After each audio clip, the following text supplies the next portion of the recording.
Què passa, iaio? Preguntà Regina. Començava a espantar-se de veritat. No sap qui són, Regina, no ens coneix. La veu de l'avi sonava més fosca que mai, com si de colp se li hagués acumulat a la gola el fum de tots els cigarrets que s'havia anat fumant al llarg dels anys.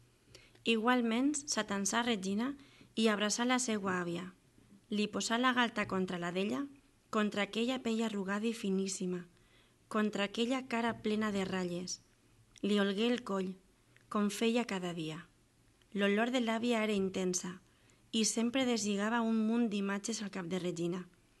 Flors de gessamí, obrint-se al capvespre de l'estiu, polsim de fusta, corcada al terra de la cambra, ales trencades de papallones de la llum, carn fresca entre les mans, arrop i talladetes, coques fines al rebost, aigua dolça entre les dits.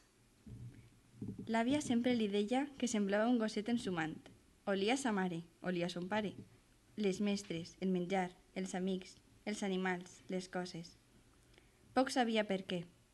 Amb el temps havia après a fer-ho una mica més dissimuladament, després que la mare i el pare l'haguessin renyat tant.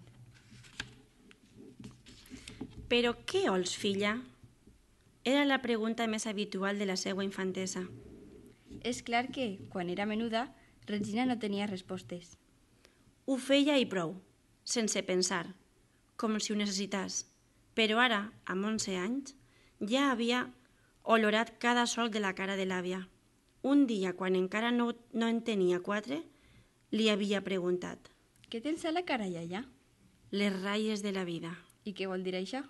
Cada ratlla que veus és una història. Me la pots contar?